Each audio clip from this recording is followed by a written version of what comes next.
ان کے کون کون سے کام ہیں، کتنا ٹیکس دیتے ہیں، جب یہ بات عام لوگوں کو پتا ہے تو پاکستان کے حکمرانوں کو نہیں پتا ہوگی؟ تو کوئی کھڑا ہو سکتا ہے ہمارے سامنے آ کر؟ ان کو تو بالکل سامنے بٹھا کر ان سے چیزیں کم کروائی جا سکتی ہیں، لیکن چونکہ خود حکمران طبقے کا اعمال نامہ اس کے نتیجے میں سامنے آ جاتا ہے، اس لیے یہ لوگ ایک دوسرے کو تحفظ فراہم کرتے ہیں، کرپشن کے اس کاروبار کو بڑھانے والے ہوتے ہیں اور عوام اس کو بھگتتے رہتے ہیں۔ تو میں شہباز شریف صاحب سے یہ مطالبہ کرتا ہوں کہ فارنزک آڈٹ کیجئے۔ اور ابھی تو آپ نے 27 یا 29 آئی پی پیز کی بات کی ہے، یہ تو 100 سے زائد آئی پی پیز ہیں، تو گورنمنٹ کی اپنی، اس لیے اس عمل کو مکمل بھی کیا جائے اور براہ راست بجلی کے بلوں پہ اس کا اثر آنا چاہیے۔ بہرحال ہماری جد و جہد کے نتیجے میں اگر ایک بات قوم کے سامنے آئی ہے اور اس کے اوپر کوئی پیش رفت ہوئی ہے تو ہم اس کو ویلکم کرتے ہیں، لیکن بات کا یہ آغاز ہے، یہ اختتام نہیں ہے۔ دوسری بات ہم یہ کہنا چاہتے ہیں کہ پیٹرول کی قیمت عالمی مارکیٹ میں کل بھی 7% کمی ہوئی ہے، سستی ترین قیمت اس وقت تاریخ کی موجود ہے، یعنی پچھلے اگر آپ 4 5 6 سال کو دیکھیں گے تو آپ کو اس منیمم اس وقت پرائس ہے عالمی مارکیٹ میں، لیکن ہمارے ہاں پیٹرول کی قیمت کو کم نہیں کیا جا رہا، بلکہ ایک طرف پیٹرول کی قیمت، پھر اس کے اوپر ٹیکسز اور پھر ایک اضافی لیوی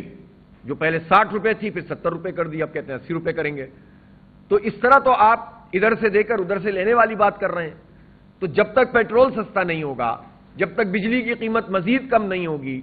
تو کیسے انڈسٹری چلے گی اور کیسے عام آدمی پنپ سکے گا؟ اس لیے بہت ضروری ہے یہ بات کہ پیٹرول کی قیمت بھی کم کی جائے اور بجلی کی قیمتوں کو بھی مزید کم کیا جائے، اور جو پیداوار ہائیڈل ہے، یعنی جو ڈیمز کے ذریعے سے بجلی بنتی ہے، وہ پیداوار کے جو سستی اب نیوکلیئر ہے، یا وہ پیداوار کے جو سولر اور اس کے ساتھ ساتھ ونڈ اس پر ہے یا ہمارے اپنے کوئلے پر ہے،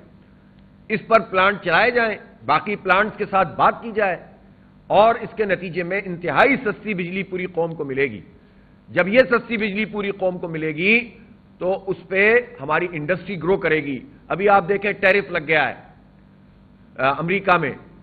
اور اس کے نتیجے میں ہماری پروڈکٹس کا پرابلم پیدا ہو جائے گا۔ آپ بجلی سستی کریں تاکہ کمپیٹ کر سکیں،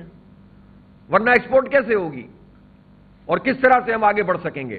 یہ جو بات کی جاتی ہے کہ جناب اسٹاک ایکسچینج بہت اچھا ہو گیا ہے اور اس کے نتیجے میں ہماری معیشت بہتر ہو گئی ہے، یہ بالکل عارضی اور مصنوعی قسم کی چیزیں ہوتی ہیں۔ معیشت اس وقت مستحکم ہوگی جب انڈسٹری چلے گی، معیشت اس وقت مستحکم ہوگی جب آئی ٹی انڈسٹری کو آپ گرو کریں گے اور وہ نظر آئے گی، معیشت اس وقت مستحکم ہوگی جب عام لیبر سے لے کر صنعت کار تک ریلیف محسوس کریں گے یوٹیلیٹی بلز میں، پھر پائیدار بنیادوں پہ ہم کھڑے ہوں گے۔ اس وقت تو ٹیکس جمع کرنے کی صورتحال یہ ہے کہ ایف بی آر کا ادارہ جس کا کام ٹیکس جمع کرنا ہے، اس کے 25-26 ہزار ملازمین ہیں، اور ان ملازمین کا حال یہ ہے کہ ایک سال میں 1300 ارب روپے کی